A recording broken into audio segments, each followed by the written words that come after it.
amid calls for the arrest of the Sudanese president on his three-day visit to Uganda. A Ugandan government spokesman Ofono Opondo defended the decision not to hand over al-Bashir to the International Criminal Court (ICC).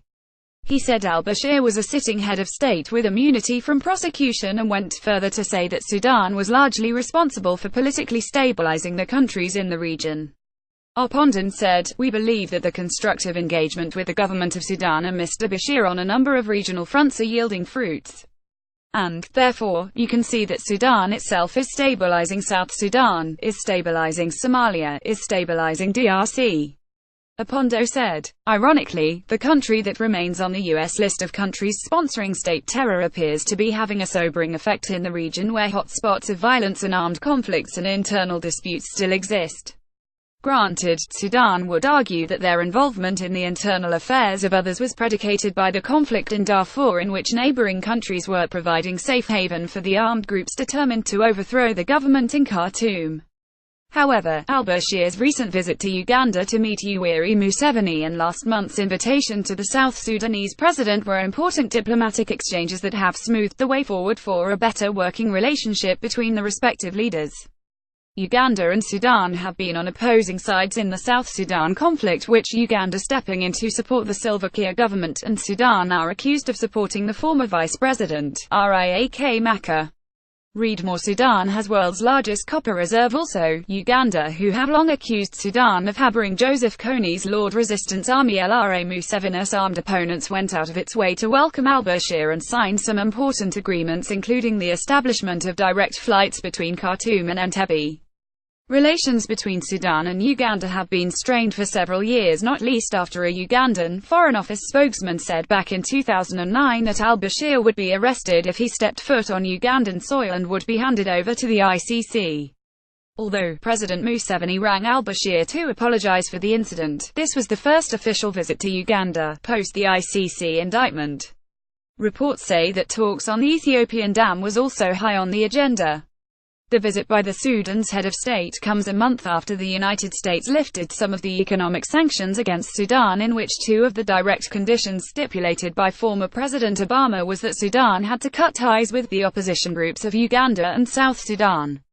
Indeed, earlier this month, the state visit by South Sudan leader Salva Kiir was widely viewed as a turning point where the two would finally bury the hatchet and work together on mutual interest trade deals, oil production, border movements and security issues.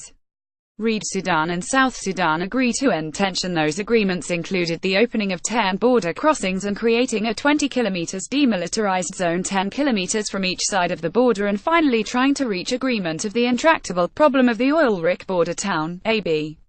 On the question of stability, Abraham Maima, a South Sudanese analyst who spoke to Al Jazeera News Network, said, "If they don't work together, there will be chaos, and there will be instability in the region. South Sudan must be stable for Sudan to be stable, and Sudan must be stable for South Sudan's stability." So, whilst stability seemed to be the buzzword, Sudan have also been trying to head off difficulties that are arising over the Grand Renaissance Dam being built in Ethiopia. Although no agreement was reached on the nature of a formal study to assess the effects of the dam, Sudan has committed itself to defend Egypt's traditional right to the water supply whilst upholding Ethiopia's right to proceed with the project.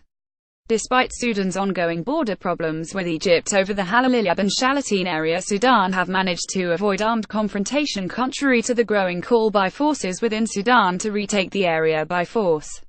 Instead, it has chosen to follow the legal route via the UN. Map of Halaliab Triangle, a territory disputed by Egypt and Sudan. Google Map. Sudan's stabilizing effect can also be seen in its relationship with Somalia. Following the October 17 blast in Mogadishu, which killed over 300 people, Sudan hospitals hosted the injured that were flown to the Sudanese capital by the Qatari government.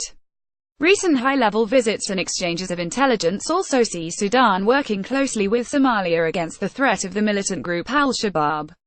Opponents of the Sudanese regime may well argue that the quest to get in the good books of the United States has persuaded Sudan to stay out of the affairs of neighboring countries.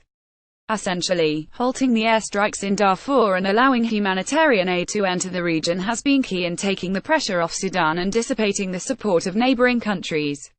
It was the pressure exerted through sanctions and international diplomacy rather than the unilateral desire by Sudan to play the role of a regional stabilizer. Whatever the truth, a new dawn of politics and diplomatic relations have surfaced. One that could transform the region and bring stability and prosperity to future generations.